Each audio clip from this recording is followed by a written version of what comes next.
فلا مضل له ومن يضلله فلا هادي له ونشهد أن لا إله إلا الله وحده لا شريك له ونشهد أن سيدنا وسندنا وحبيبنا ومحبوبنا ومقصودنا ومأوانا وملجأنا محمد صلى الله عليه وسلم.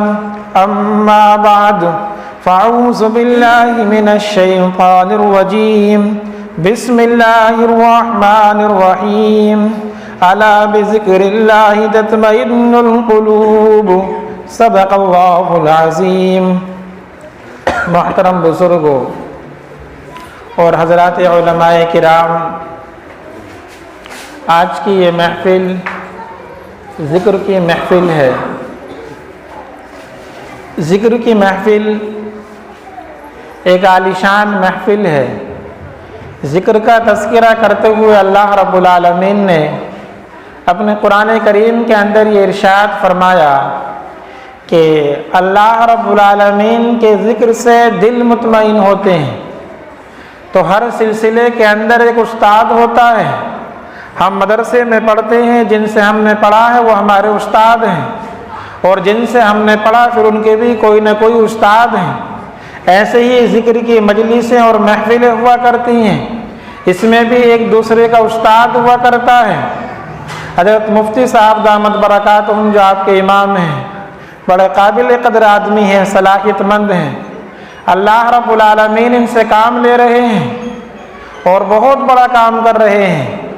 ہماری شہر کی ممتاز شخصیت گرامی قدر حضرت مولانا خورشید احمد صاحب قاسمی دامت برکاتہم، شیخ الحدیث دارالعلوم شاہی جامع مسجد میرٹھ، جو یہاں پر جلوہ گر ہوتے تھے، آج وہ یہاں پر موجود نہیں ہیں. ایک بہت اہم سفر تھا کہ حضرت کو دیوبند، سہارنپور، رائے پور جانا پڑا اور سفر میں روانہ ہو گئے. حضرت نے مجھے حکم فرمایا اور میں آپ لوگوں کے درمیان حاضر ہو گیا. تو ہر سلسلے کے اندر ایک استاد، ایک شاگرد ہوتا ہے. ایسے ہی سلسلہ ہے جو ذکر کی مجلس ہے، اس میں بھی ایک سے ایک ہوا کرتا ہے.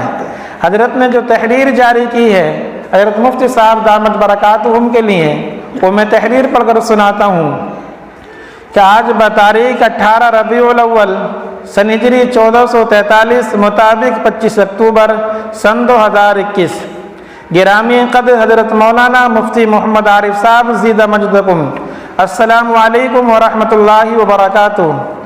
حضرت حق جل مجدہ نے اپنی حکمت کے مطابق اپنے بندوں کی رشد و ہدایت کے لیے اپنے مخصوص بندوں کی محبت اور تربیت کو ذریعہ بنایا ہے، اور قرن اولیٰ سے اسلاف کا معمول رہا ہے کہ وہ اپنے ساتھیوں اور احباب میں سے جس کے بارے میں من جانب اللہ اشارہ جات ہیں، ان کو معرفت اور اجازت کے عنوان سے اس کار خیر کی ذمہ داری سے سپرد فرماتے ہیں. اسی کے پیش نظر احکر نے مولانا خورشید صاحب دامت برکاتہم نے فرماتے ہیں کہ آپ سے التماس کرتا ہے کہ طالبین اصلاح کو بیعت فرما کر ان کی تربیت اور اصلاح فرما لیا کریں.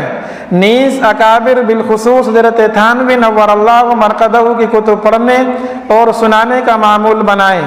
اس نکارہ کو بھی ادعیہ صالحہ میں یاد فرما لیا کریں. والسلام. خورشید احمد قاسمی، شیخ الحدیث دارالعلوم شاہی جامع مسجد میرٹھ. حضرت کی طرف سے یہ تحریر ہے. یہ تحریر اور یہ سلسلہ در سلسلہ جو آپ ذکر کا یہاں پر دیکھ رہے ہیں، اور آپ ہر ہفتے یہاں پر بیٹھا کرتے ہیں اور ضربیں لگوائی جاتی ہیں کہ لا الہ الا اللہ محمد الرسول اللہ، اس کی ضرورت کیوں پیش آ رہی ہے، اور بار بار ہمارے دلوں پر، ہمیں اپنے دل پر یہ ضرب لگانی پڑتی ہے. اور ہم یہاں سے شروع کرتے ہیں کہ لا الہ الا اللہ، لا الہ الا اللہ، کہ اللہ رب العالمین نے کلمہ طیبہ میں جب کلمہ طیبہ کو جاری فرمایا کہ لا الہ الا اللہ، لا الہ الا اللہ، کہ لا کے معنی ہیں کہ نہیں، تو مطلب یہ ہوا کہ لا کے معنی نہیں، اور الہ کے معنی معبود کے ہیں. الہ کے معنی معبود کے ہیں، الہ کے معنی پالنے والے کے ہیں. الہ کے معنی وہ ہیں کہ جس کی عبادت کی جائے، الہ کے معنی وہ ہیں کہ جس کی پوجا کی جائے، الہ کے معنی وہ ہیں کہ جس کے سامنے سر جھکایا جائے. تو بھی پتہ چلا کہ لا الہ لا الگ ہے، الہ الگ ہے، کہ نہیں ہے کوئی معبود، نہیں ہے کوئی پالنے والا، نہیں ہے کوئی پیدا کرنے والا۔ اب دل میں یہ سوال پیدا ہوتا تو پھر کون ہے جب کوئی نہیں ہے؟ تو اللہ رب العالمین نے اگلے جملے میں ارشاد فرمایا کہ الا اللہ الا اللہ الا اللہ، اگر نہیں ہے تو پھر کون ہے؟ تو اللہ نے خود تعارف فرمایا کہ الا اللہ، اللہ ہے، اللہ ہے، اللہ ہے۔ تو اس کائنات کو بنانے والا، یہ زمین پر جو آپ اور ہم بیٹھے ہوئے ہیں یہ پانی کے اوپر موجود ہے، لیکن یہ پانی کے اوپر موجود ہوتے ہوئے ہل نہیں رہی ہے۔ یہ آسمان جو بغیر ستونوں کے ہمارے سروں پر موجود ہیں، یہ زمین پر نہیں آ رہا، رکا ہوا ہے۔ تو پتہ چلا کہ اس زمین کو، آسمان کو، کائنات کو، آپ کو اور ہم کو کوئی پیدا کرنے والا ہے، تو وہ کون ہے؟ کہ وہ اللہ رب العالمین کی ذات ہے۔ تو گویا ضرب لگانے کے بعد کہ ہم یہ کہتے ہیں کہ لا الہ الا اللہ، کہ نہیں ہے کوئی، نہیں ہے کوئی، اللہ رب العالمین ہمارے دل سے خالی کرواتے ہیں کہ ہمارے دل کے اندر سے وسوسے خالی ہو جائیں، ہمارے دل کے اندر سے کسی اور کی محبت اگر ہے تو وہ بھی نکل جائے، کسی کا خوف ہے تو دل خالی ہو جائے، کسی کا ڈر ہے تو وہ بھی خالی ہو جائے، کسی سے امید ہے وابستہ ہے تو وہ بھی خالی ہو جائے۔ پھر امید کہاں جانی چاہیے؟ پھر واپس آ جاتی ہے کہ اس دل کے اندر اگر کچھ ہے تو وہ اللہ کا نام باقی رہنا چاہیے، دل میں کچھ ہے تو اللہ کا نام باقی رہ جائے۔ ہم دل کو خالی کرتے ہیں، گردن گھمانے کے بعد اپنی اس گردن کو پھر یہیں لا کر رکھتے ہیں دل کے اوپر کہ لا الہ الا اللہ، لا الہ الا اللہ، کہ اس دل کے اندر تمام چیزوں کا خوف نکل کر، تمام چیزوں کا ڈر نکل کر، اگر کسی کا ڈر پیدا ہو جائے تو وہ ذات باری تعالیٰ کا پیدا ہو جائے۔ یہ ساری چیزیں اور دل کو صاف کرنے والی، دل کو مزکا اور مصفہ کرنے والی چیزیں ان اکابر کی جوتیوں میں ملیں گی، ان کے چہروں میں ملیں گی، ان کی داڑھیوں میں ملیں گی، ان کی ٹوپیوں میں ملیں گی، ان کی زیارت میں ملیں گی، ان سے مصافحے میں ملیں گی، ان کو دیکھنے میں ملیں گی۔ پیغمبر صلی اللہ علیہ وسلم نے ایک موقع پر یہ ارشاد فرمایا، اگر آپ نے کسی عالم سے مصافحہ کیا تو پیغمبر دو جہاں جناب محمد رسول اللہ صلی اللہ علیہ وسلم یہ ارشاد فرماتے ہیں کہ اس بندے نے 1400 سال کے بعد بھی آج ہم یہاں پر بیٹھے ہوئے ہیں، گویا اس نے مجھ سے مصافحہ کر لیا۔ یہ میں نہیں کہہ رہا ہوں اتنی بڑی بات، میرے اور آپ کے آقا جناب محمد رسول اللہ صلی اللہ علیہ وسلم نے کہی، اور یہ کہا اگر آپ نے کسی عالم سے مصافحہ کیا، آپ نے مجھ سے مصافحہ کیا، آپ کسی عالم کے پاس بیٹھے تو آپ میرے پاس بیٹھے، اور آپ میرے پاس بیٹھے تو گویا کہ آپ اللہ رب العالمین کے پاس بیٹھے۔ کہاں ملیں گے یہ نورانی چہرے؟ کسی مالدار کے پاس بیٹھنے پر یہ ثواب نہیں، ایک عالم کے چہرے کو دیکھنے پر، ایک عالم سے مصافحہ کرنے پر میرے اور آپ کے آقا کملی والے دو جہاں جناب محمد رسول اللہ صلی اللہ علیہ وسلم یہ ارشاد فرماتے ہیں کہ آپ نے مجھ سے مصافحہ کر لیا۔ ایک صدی نہیں، دو نہیں، تین نہیں، 1400 سال گزر چکے ہیں، اور میرے اور آپ کے آقا جناب محمد رسول اللہ صلی اللہ علیہ وسلم گنبد خضرا میں آرام فرما ہے، لیکن آپ کا یہ حکم قیامت تک باقی رہے گا۔ آپ آج میں، کل میں، پرسوں میں، آج کے بعد اگلی صدی میں، آج کے بعد اگلے مہینے میں، یا آپ سے پہلے آپ مصافحہ کر چکے ہیں، آپ ان کے چہروں کی زیارت کر چکے ہیں، ان کے پاس بیٹھ چکے ہیں، تو گویا کہ وہ ایسے ہیں جیسے کہ آپ پیغمبر جناب محمد رسول اللہ صلی اللہ علیہ وسلم کے پاس بیٹھے ہیں۔ اس ذکر کے حلقے اور یہ مجلس نورانی جہاں پر آج جلوہ افروز ہیں، یہ اکابر علماء سے ہم کو ملا ہے۔ جناب محمد رسول اللہ صلی اللہ علیہ وسلم نے اپنے شاگردوں کی تعداد جو چھوڑی 1,24,000 کم و بیش ہے، یعنی جتنے نبی دنیا میں تشریف لائے اتنے ہی پیغمبر صلی اللہ علیہ وسلم کے جانثار صحابہ ہیں، جنہوں نے اپنا مال آپ کے اشارے پر قربان، اپنی جان آپ کے اشارے پر قربان، آپ نے اپنے صحابہ کو سکھایا، اور صحابہ نے اپنے بعد والوں کو سکھایا، اور انہوں نے اپنے بعد والوں کو سکھایا، انہوں نے اپنے بعد والوں کو سکھایا، اور یہ سلسلہ یہاں تک پہنچا کہ ہم نے اپنے بڑوں سے سیکھا ہے اور بڑوں نے ہمیں سکھایا ہے، ہم اپنے چھوٹوں کو سکھا رہے ہیں، وہ ان کو سکھاتے رہیں گے۔ جناب محمد رسول اللہ صلی اللہ علیہ وسلم کا وہ علم جو آپ نے مکہ المکرمہ میں دار ارقم میں بیٹھ کر، اور وہاں سے نکل کر بیت اللہ شریف میں، اور وہاں سے نکل کر مکے کی گلیوں میں، کوچوں میں، پہاڑوں میں آپ نے جو اپنے صحابہ کو دیا تھا، اور آپ وہاں سے نکل کر اپنے چند ساتھیوں کے ساتھ جو آپ کے آگے پیچھے آگے تھے، ابو بکر آپ کے ساتھ تھے، باقی آپ سے بات میں آئے ہیں، آپ مدینہ آئے، اور مدینہ میں جو قرآن کریم نازل ہوا، جو علم آیا ہے اللہ رب العالمین کی طرف سے، آپ نے وہ تمام کے تمام اپنے جانثار صحابہ کے لیے چھوڑا ہے۔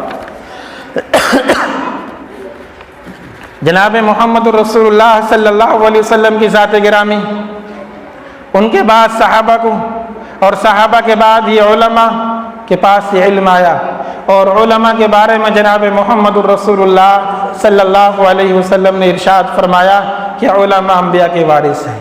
یہ میں نہیں کہہ رہا ہوں، یہ پیغمبر کا فرمان ہے، العلماء ورثۃ الانبیاء، ان العلماء ورثۃ الانبیاء، کہ پیغمبر صلی اللہ علیہ وسلم کے اگر کوئی جانشین ہے تو وہ علماء ہیں۔ جانشین اس کو کہتے ہیں، یہ جانشین فارسی کا لفظ ہے، نشست کے معنی بیٹھنے کے آتے ہیں، جائے نشین جگہ پر بیٹھنے والا۔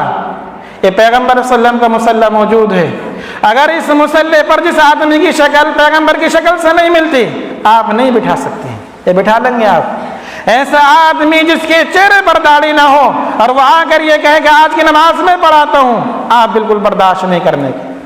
کیوں؟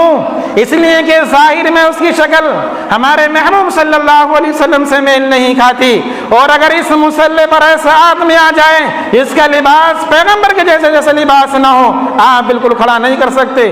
اس لیے نہیں کر سکتے کہ آپ کے پاس وہ لباس نہیں ہے جو لباس ہمارے علماء کے پاس ہے، اور علماء کے پاس وہ لباس موجود ہے جو پیغمبر صلی اللہ علیہ وسلم کا لباس تھا، تو آپ پھر بھی نہیں کھڑا کرنے کے۔ یہ ظاہری شکلیں ہیں تو پتہ چلا کہ پیغمبر کے صحیح وارث یہ علماء ہیں کہ جن کو بیٹھنے کا حکم اللہ کے رسول صلی اللہ علیہ وسلم نے اپنی مینار میں، اپنی محراب میں، اپنے مصلی پر، اپنی جگہ پر بیٹھنے کا حکم صادر فرمایا، اور انہیں کو حکم فرمایا تمہیں مسئلہ بھی بتانا ہے، تمہیں فتویٰ بھی دینا ہے، تمہیں ساری باتیں بتانی ہیں۔ اور پیغمبر صلی اللہ علیہ وسلم نے ارشاد فرمایا کہ لوگو لو ترکت فیکم امرین لن تضلوا ما تمسکتم بہما کتاب اللہ وسنت رسول اللہ صلی اللہ علیہ وسلم۔ یہ آپ کا ارشاد 1400 سال پہلے کا تھا، اور آپ کی زبان سے نکلنے والے جملے یہ آج تک محفوظ اور قیامت تک محفوظ رہیں گے۔ آپ نے ان جملوں میں ارشاد فرمایا کہ ترکت فیکم امرین، کہ لوگوں میں تمہارے درمیان دو چیزیں چھوڑ کر جا رہا ہوں۔ کیا چیزیں ہیں دو جو آپ ارشاد فرماتے ہیں؟ جو جملہ آپ نے ارشاد فرمایا کتنا قیمتی، کتنا اہم ہوگا، اور یہ فرمایا لن تضلوا، ہرگز ہرگز تم گمراہ نہیں ہو سکتے، ما تمسکتم بہما، اگر تم مضبوط کے ساتھ پکڑ لو گے۔ اور آپ نے ارشاد فرمایا تو جملے کون سے؟ حضرت مولانا خورشید صاحب دامت برکاتہم نے حضرت مفتی صاحب کے سپرد فرمائی ہے۔ انشاءاللہ ہمیں پوری امید ہے کہ حضرت مفتی صاحب دامت برکاتہم اس ذمہ داری کو بخوبی نبھائیں گے، اور اللہ رب العالمین کی طرف سے ان کے ساتھ مدد شامل حال رہے گی، اور علماء اور اکابر اور ہمارے حضرت مولانا خورشید صاحب قاسم دامت برکاتہم اور اس سے سلسلہ جو آگے ہے